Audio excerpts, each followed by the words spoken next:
So Gervonta Tank Davis, arguably the hardest puncher in the sport, came out dissing another one of the hardest punchers in the sport, if not the hardest puncher, Beterbiev, where Gervonta said, quote, "That big ass goofy that he trained, not a Hall of Famer fighter, and he's ass." End of the quote. To give you guys more context, Tank was responding to Beterbiev trainer for saying this. Check it out. Gervonta Davis, he's supposed to fight apparently Lamont Roach at 130. And I think a lot of people are upset about that. Like, he's not fighting any of the champions. He's not unifying.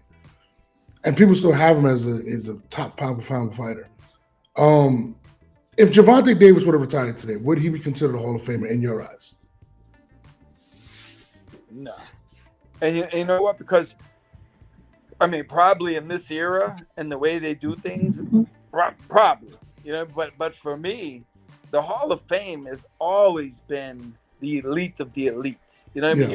You're talking Sugar Ray Robinson. You're talking Henry Armstrong, Joe Louis. You're talking Sugar Ray Leonard, Muhammad Ali.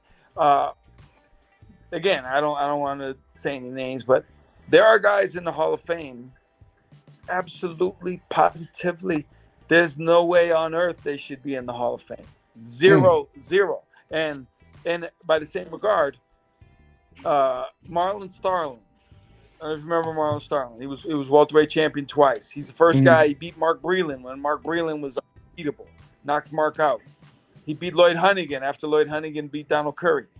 Marlon Starling fought better competition in 10-round fights, in non-title fights, than most champions do today. I could give you a list of 15 guys that Marlon Starling beat in his career that were undefeated, that were killers, that were contenders. Marlon Starling is not even on the ballot for the Hall of Fame. He's not on the ballot. Something is wrong. I mean, there's no doubt about it. It's debatable who is the hardest puncher in the sport at the moment in time. Is it Beterbiev? Is it Gervonta? Is it Crawford? Only God knows. One thing for sure, they all can punch and put anyone lights out with one punch. However, they all have different type of power. With that being said, to call the undisputed champion as Beterbiev, I mean, unless you have more credentials than him, like Crawford, that's crazy.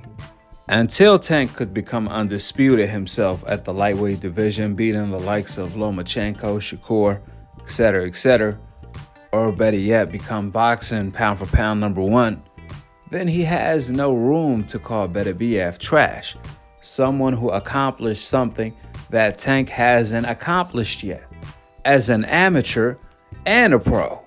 Now, I don't necessarily agree with Beterbiev trainer. Tank is a Hall of Famer, and I do get what the trainer was trying to say as far as the Hall of Fame.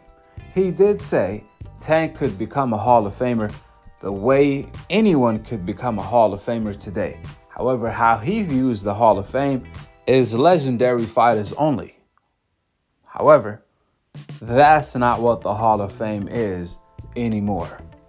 Like I said before, anyone could become a Hall of Famer nowadays. Just look at the list. If we are going by the list today, Gervonta been a Hall of Famer. And to Beterbiev trainer defense, he did say that. But I truly believe Gervonta is one of the most talented and the most gifted fighters of all time.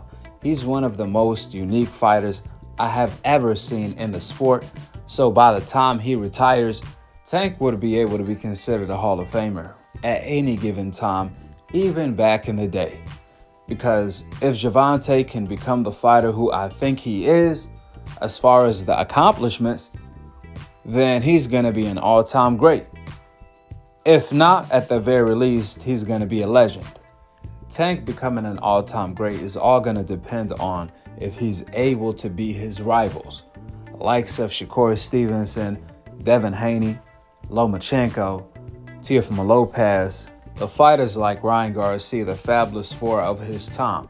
And that's the type of credit Gervonta doesn't get.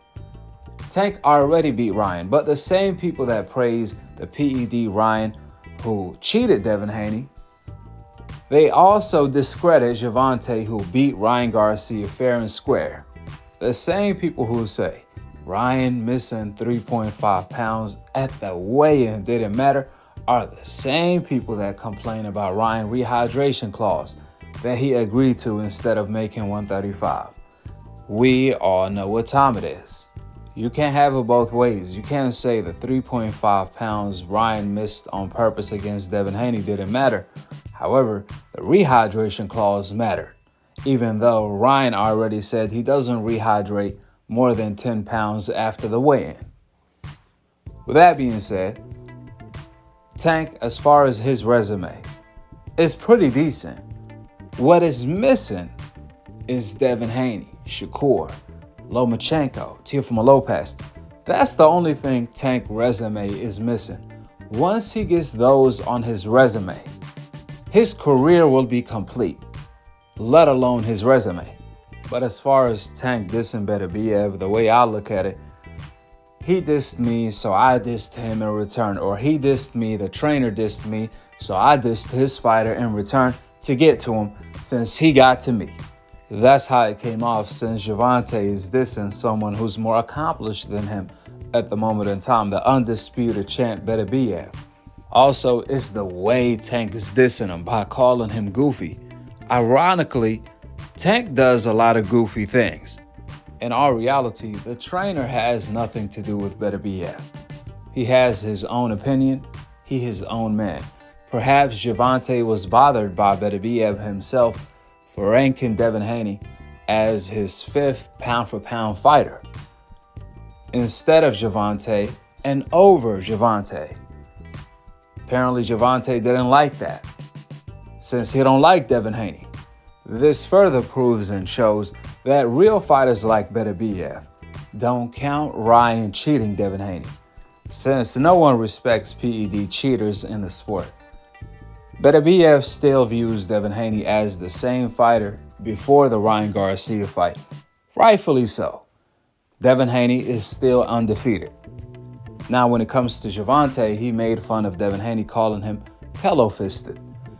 Now, Gervonta is also making fun of one of the hardest punchers in the sport, if not the hardest, Beterbiev, calling him trash, even though ironically, both Beterbiev and Devin Haney are two fighters over Gervonta on the pound-for-pound list today. Gervonta is on the pound-for-pound list, but Devin Haney and Beterbiev are over him due to the fact they went undisputed. Devin Haney already beat Lomachenko, who Gervonta is trying to fight. Beterbiev beat Bivol to become undisputed and other champions. The biggest accomplishment in the sport of boxing as a professional is becoming the undisputed pound-for-pound number one, becoming the pound-for-pound king without any debate. Only few fighters in the history of the sport did that. Since Floyd Mayweather retired, Andre Ward picked up the torch, and then Crawford. So it's only been two pound-for-pound number one fighters truly since Floyd Mayweather retired. Now that's the biggest accomplishment. The second one in the sport is becoming undisputed. Well, Gervonta haven't did either or right now. However, Devin Haney and Beterbiev did. With the opinions out of the door and the facts laid out on the table, go ahead and drop your thoughts in the comment section below. Subscribe below, and to be continued on the next episode of Akhi TV. Peace out. Wa alaikum assalam wa rahmatullahi wa barakatuh. I think it's Crawford first, Neuer, maybe Usyk and Neuer second one. There is Canelo, Tyson Fury, and number 5, David Haney.